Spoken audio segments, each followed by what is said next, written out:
thanks for joining us at this workshop on strategic mastery. I'd like to get a sense of how many of you here are managers, head of departments, head HODs?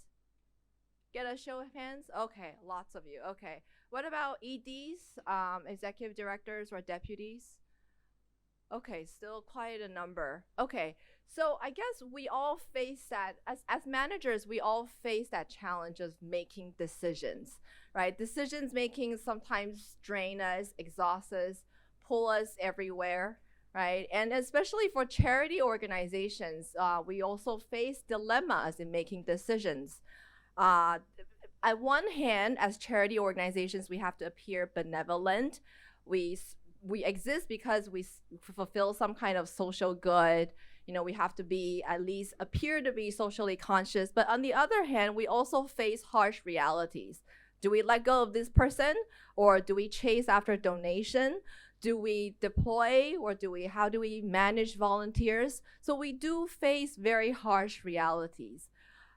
So in this this short presentation here, I'd like to just go through 3 scenarios that illustrate 3 strategic management concepts to help us to at least facilitate that decision making so that we can stay true with our mission and vision and facilitate that decision making process. So bear with me because the presentation may be a little conceptual because I'm in academia, and I hope to have this interaction with you so that I can also learn from your practical experience. So dilemma 1, first dilemma is how do you manage your internal organization, right? How do you make decisions on what to prioritize, how to allocate your resources, how do you develop your HR strategy, and how do you make sure that HR strategy is aligned with your business or with your organizational strategy? And we know that there are vision and mission, right? I don't need to go through so much detail about the vision and mission, but just to make sure that we are on the same page of language, the same understanding of these language, these terms, is that vision is something that we know what we are aspire to be, and we want to become like that. It may take a long time to get there, but at least there's a vision of where we want to go and how we serve the society. And mission is essentially what we do. Who do we serve? What kind of programs and initiatives do we initiate to serve our beneficiaries? And then there's values, right? Values is what do we stand for? So these are very simple things that we charity organizations, we know. But how much are we really leveraging on these concepts to manage people, to manage the organizations? I want to highlight that these are not fluffy statements, but leaders and managers need to use these concepts and integrate it in their strategy, into their day-to-day operation to make decisions. For instance, the clearer that the leaders paint the picture of vision, then it is easier to forge cross-functional collaboration.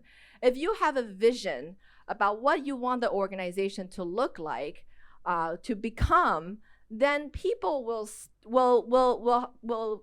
find it easier to tailor their actions according to that vision, and they don't have to rely so much on this nitty-gritty instructions, but they will become more empowered and want to fulfill that vision, right? So these are not just fluffy statements, but they have to be incorporated into leadership practices and management practices. The next thing is strategy, because all the mission and visions, they are a part of strategy. And strategy, I do want to point to a few key things about strategy. Not just only the mission and vision, but values. For example, all organizations, they will have values like integrity, professionalism, helping the seniors or helping the special needs children.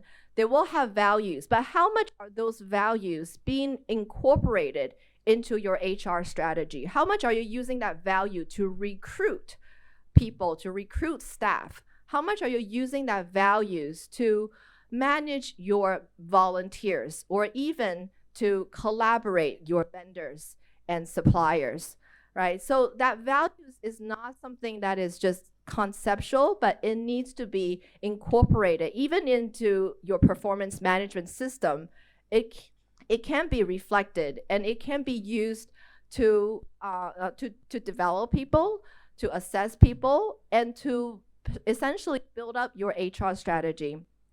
So, and all of this comes into a strategy, right? Strategy, I do want to highlight a few things about strategy, is that I'll just read through the definition first. Strategy is a set of coherent actions leveraging on organizations' resources and capabilities to achieve its mission and vision. It's a mouthful, I know, but I want to emphasize on the resources and capabilities. How much do you know about your organization's capabilities and resources? There are internal resources, there are tangible resources like plants, like facilities, like your branches, like your centers and whatnot.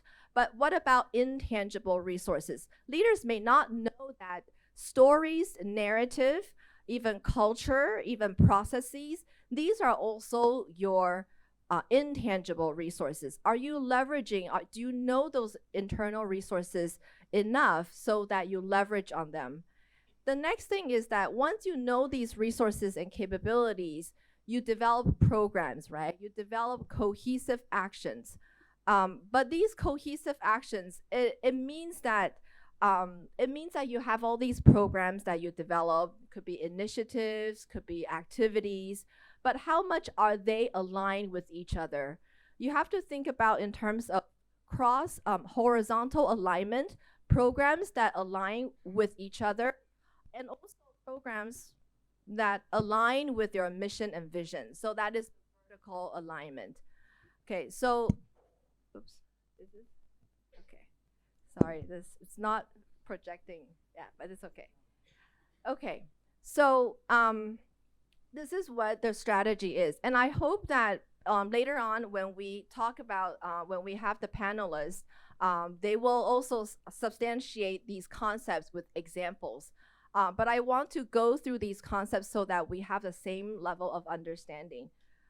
The second dilemma that managers tend to face is how do you manage stakeholders? You have so many wide array of stakeholders, right? It could be beneficiaries, could be your vendors, could be your partners, could be donors. Sometimes these beneficiaries may be hidden, or these stakeholders may also be hidden. You may not know that actually the family members of the beneficiary actually very powerful, or suppose that your partner is doctor, but you realize that it's actually the doctor's administrative secretary.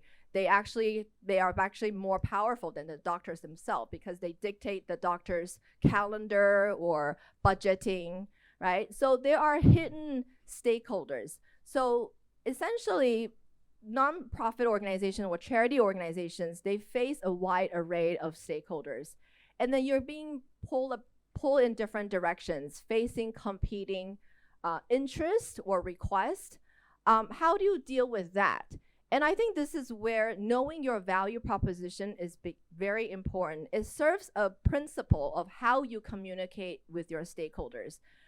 What is value propositions? Value proposition is just very simple. It means what you can deliver or what you cannot deliver. You have to be very true to yourself, to the organization, that what you are bringing to the table. And you have to also recognize that all these stakeholders, they come to charity organizations for different reasons, for a very distinctive and a wide range of motivation that they come to join you. And so you have to identify what are the reasons they come to your organization and what you can deliver for them. It could be social value, it could be relational value, it could be normative value.